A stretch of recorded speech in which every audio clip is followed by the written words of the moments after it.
Two Santa Clara County Sheriff's deputies were injured and a suspect died Tuesday after authorities responded to a report of a suicidal man at an office park in Saratoga.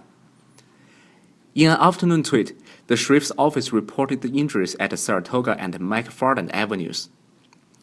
A police spokesperson said the call came in around noon as a report of a suicidal male. Deputies arrived on scene and shots were subsequently fired when the man attacked the deputy with a blunt metal object. Officials said the deputy, fearing for his life, fired his gun once and struck the suspect in the chest. I do know that at some point during this altercation, the subject struck at least one of the deputies with an object. That object obviously caused an injury to the deputy. I don't know how the other deputy was hurt, if they were also struck or if they were hurt during the altercation. After being shot, the man continued to be combative and had to be restrained before he could receive medical attention. The man was transported to a hospital where he died. The deputy's injuries were said to be non-life-threatening. Neither officer was shot. See whatever they told, and I don't know what they told the dispatchers, but that's what the dispatchers type-coded it and dispatched our deputies to a suicidal person or attempted suicidal person. ICN News 关键 San Francisco report.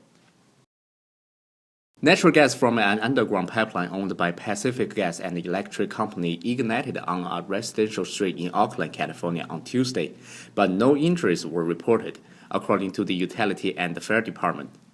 The fire broke out around 8:24 a.m. local time, and Oakland Fire Department spokeswoman said, It's a 3 to 4 inch line that's carrying 40 psi's. So in relation to the San Bruno, this is a distribution line.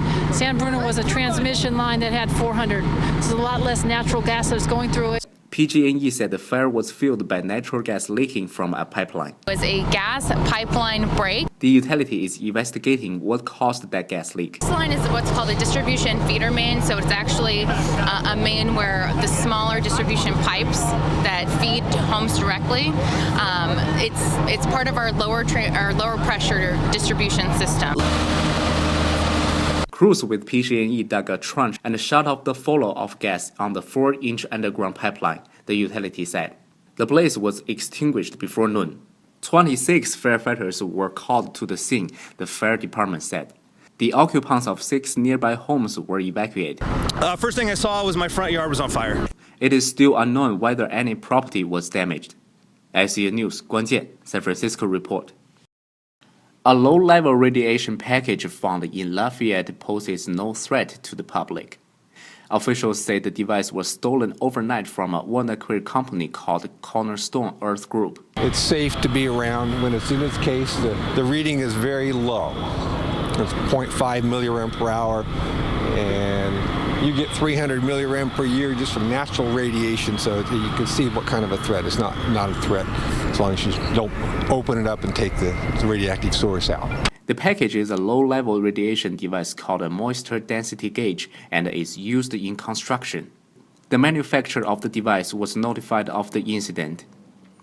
Health officials say a low amount of radiation, less than that emitted from an X-ray, was being emitted from the package but does not pose a threat to the public.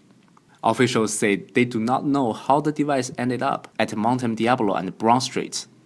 The device has been removed. ICN News 关键 San Francisco report. A new video of Asiana air crash is posted online today.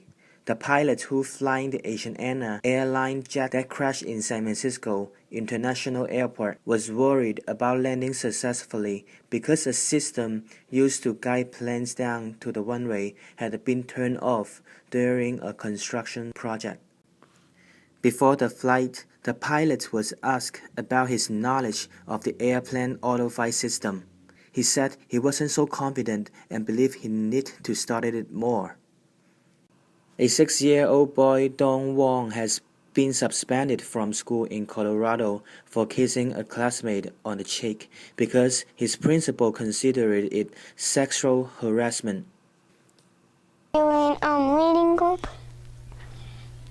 and they know one kissed her on the hand. I did something wrong. I feel sorry. The boy's mother said officials at Lincoln School of Science and Technology in Canyon City are overreacting. The mother said Her son was suspended once before for kissing the girl and had other disciplinary problems, and she was surprised to find out that he would be forced out of school again for several days. ICN News, San Francisco, 吕建景 report.